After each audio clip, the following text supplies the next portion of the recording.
एकादश प्रकरण साक्षी प्रकरण। साहब जी 42 साखी के द्वारा कहते हैं, झिलमिल झगड़ा झूलते बाके छूटे न काओ, गोरख अटके कालपुर कान का बेसाओ। साहब गोरख को काढ़े कदे प्राणायाम करते हुए त्राटकादि मुद्रा द्वारा झिलमिल ज्योति देखने के झगड़े में पड़कर सभी योगी इस ब्रह्म झूले में झूलते हैं। इनमें से इससे कोई नहीं बचा। गोरखनाथ जैसे महापुरुष भी इस कल्पना के नगर में फंस गए, फिर दूसरा कौन विवेकी कहलाएगा। दूसरा 43 साखी में कहते हैं, गोरख रसिया योग के मोए न जारी दे, मांस गले माटी मिली कोरो मांझी दे। साहब श्री गोरखनाथ जी से कहते हैं, जो योगाभ्यास के बड़े प्रेमी थे गोरखनाथ जी, उन्होंने अपने शरीर को योगाभ्यास में इसलिए तपाया कि यह अमर हो जाए। फलतः उनकी शरीर का मांस गलकर मिट्टी में मिल गया। अभिप्राय है कि उन्होंने योगाभ्यास से अपने शरीर के मांस को गला डाला और उनकी शरीर की हड्डियां मंजे हुए बर्तन के समान चमकने लगी। यानी गोरखनाथ जी यह चाहते थे मैं अपना शरीर को अमर कर लूं, लेकिन अंततः नष्ट हो गया। बनते भागी बेहरे परा करा अपने बान, वेदन करा कासो कह को करा को जान। कबीर साहब कहते हैं, खरगोश अन्य हिंसक जंतुओं के डर से अपने दौड़ने के स्वभावश भागकर एक उलझे हुए भयंकर स्थान में जा गिरा। अब अपने पैरा किससे के, उसके दर्द को अन्य कौन समझेगा। अभिप्राय यह है कि मनुष्य ने गृहस्थी के बंधनों से भागकर साधु का वेश धारण किया और किसी संप्रदाय में जाकर दीक्षित हो गया, परंतु अपने फंसने के स्वभावश वहां भी परपंच बनाकर उसमें बंध गया। अब अपने दुख को किससे के, उसके कष्ट को कौन दूर करे। बहुत दिवस से हिंदिया सोन समाधि लगाए, करहा परागार में दूरी परा पछताए। साहब कहते हैं, हठयोगी लोग आदि अनेक साधक शून्य में समाधि लगाकर बहुत दिनों तक ब्रह्म को खोजते रहे, परंतु वह न मिला। उनकी दशा वैसे ही हुई जैसे खरगोश अपने निवास स्थान से दूर किसी कटीली या झाड़दार गहरे गड्ढे में बड़ा पश्चाताप कर रहा। कबीर भरम न भांजिया बहु वेद धारे आवेश, साईं के परचावते अंतर रही गई रेस। कितनी बड़ी बात साहब कर रहे हैं। कहते हैं लोग नाना संप्रदायों में भक्त तथा साधुओं के नाना वेश धारण कर लेते हैं और उनके कर्मकांड तथा वाणी जाल में लग जाती, परंतु उनके मन की भ्रांति नहीं मिटती। गुरु और शिष्य परस्पर ब्रह्म का परिचय करते कराते हुए घोटाले में रह जाते और उनके मन में किसी न किसी रूप में संसार की वासना शेष रह जाती।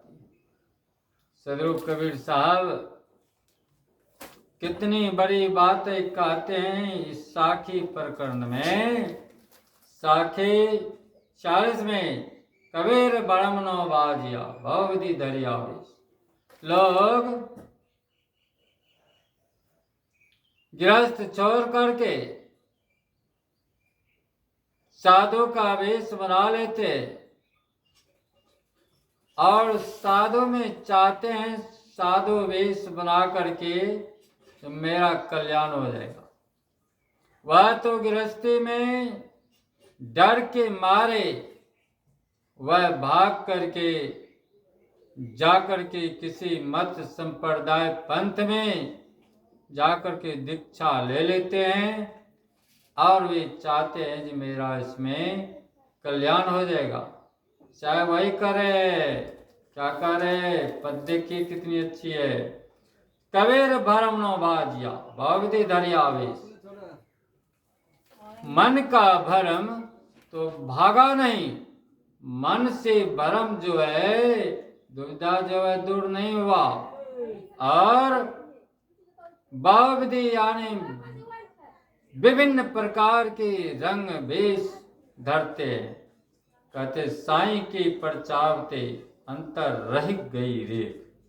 अपने परम पुरुष परमात्म स्वरूप कहाँ रहते हैं, कैसे हैं, इससे परिचय नहीं हुआ और वैसे वेश धारण कर लिए। सदगुरु कबीर साहब कहते हैं इस संसार सागर से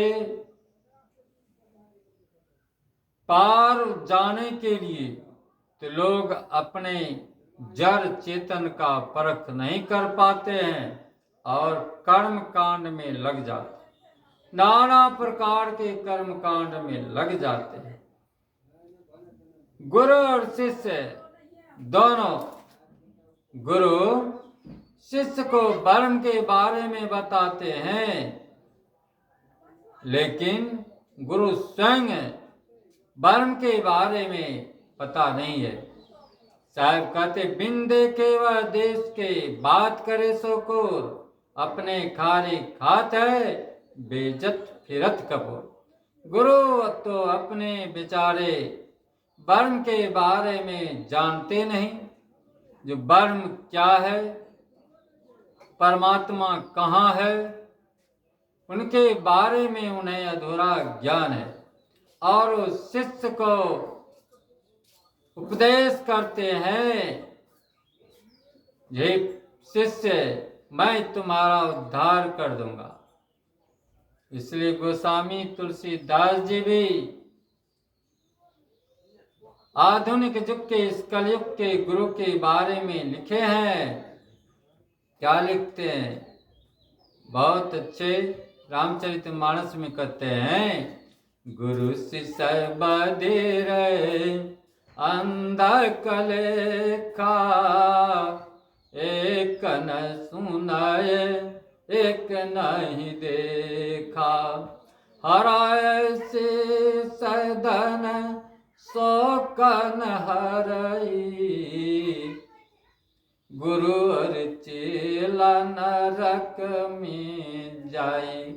कितनी बड़ी बातें कहते हैं। गुरु को अपने तो आत्मज्ञान है नहीं,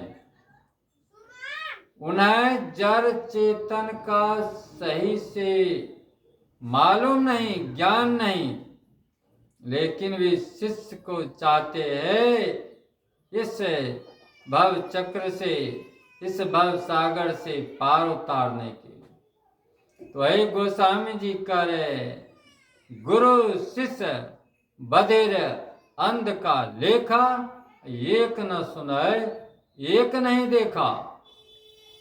गुरु और शिष्य में गुरु बहरा है और शिष्य अंधा है। गुरु देख तो रहा है लेकिन सुन नहीं रहा है ठीक ढंग से, और शिष्य जो है सुनता है लेकिन देख नहीं रहा है।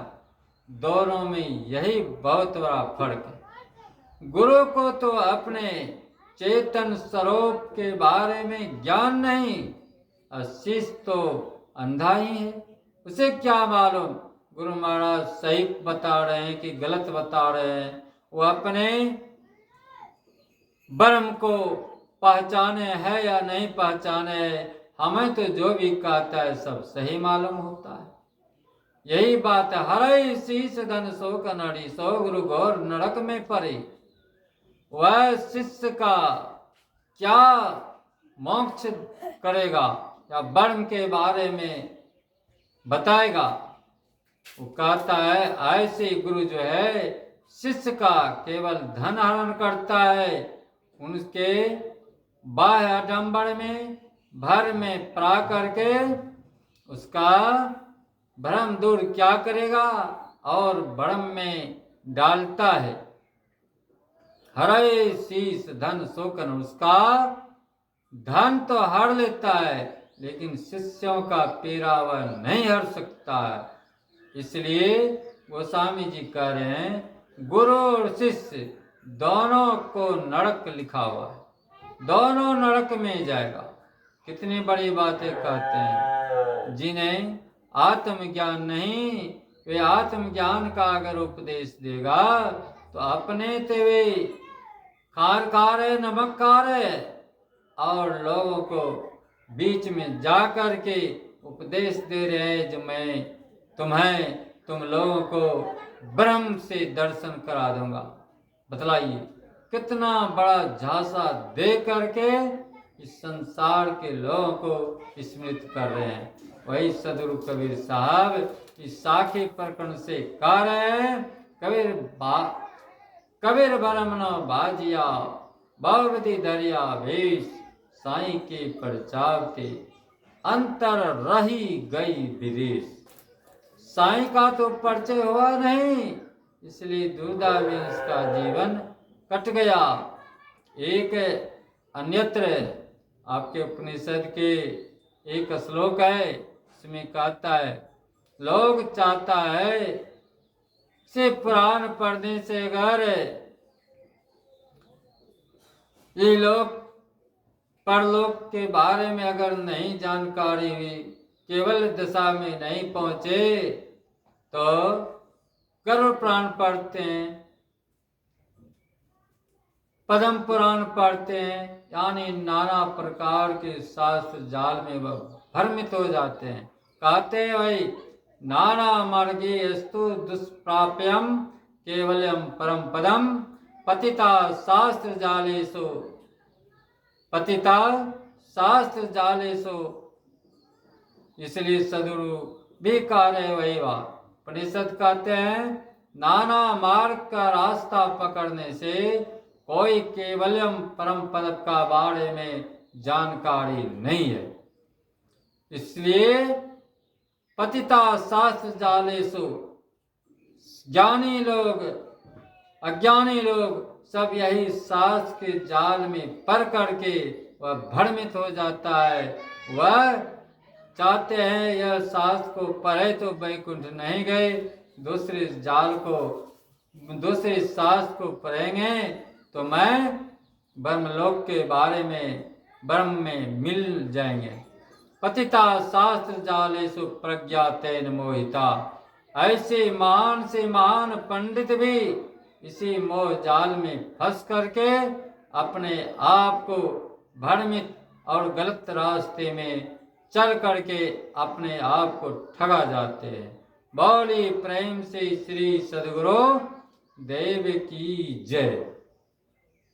श्री सद्गुरु देव की जय। श्री सद्गुरु देव की जय। आइए हम लोग आरती में भाग लें।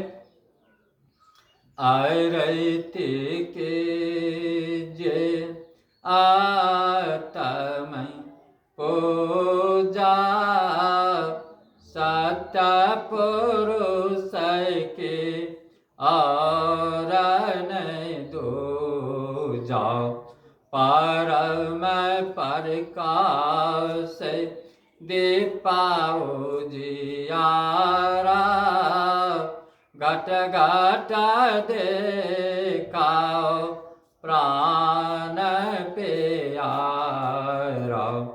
भक्ति भाव और नहीं भेवा दया सरोपे करले सेवा सतसंगत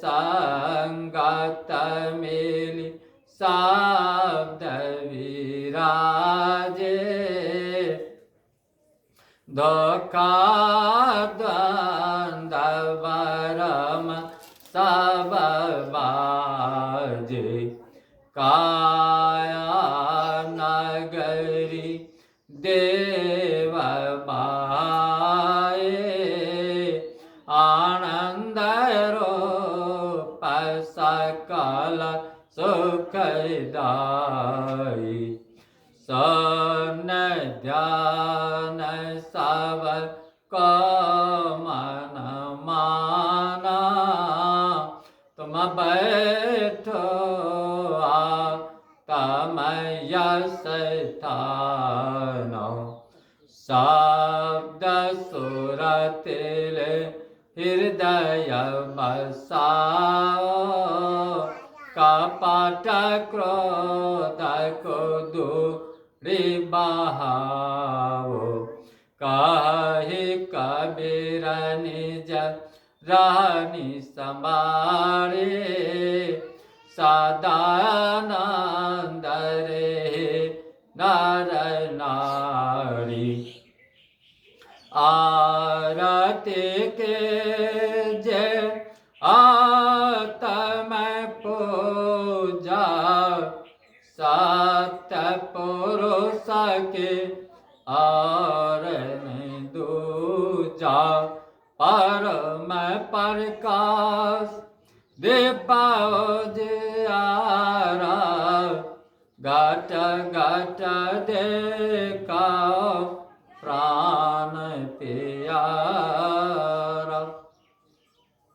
वारो तन मन धन सवा पद पर का बनहार विगजन जाओ पचे मुवे गुरु बिन नहीं निस्तार बंधन ये गुरु परक को बार बार कल जोर दया करुण संशय हरणम संत रूप प्रभु तोर बंधौ सन्मुख पार की शीश बैठ धरियात बचन उच्चारा बंदगी सत्य प्रेम के साथ माला टोपे स्मरणी सदगुरु दया बख्शिश पल पल गुरु को बंदगी चरण नबाओ शीश पल पल गुरु को बंदगी चरण नबाओ शीश पल पल गुरु को बंदगी चरण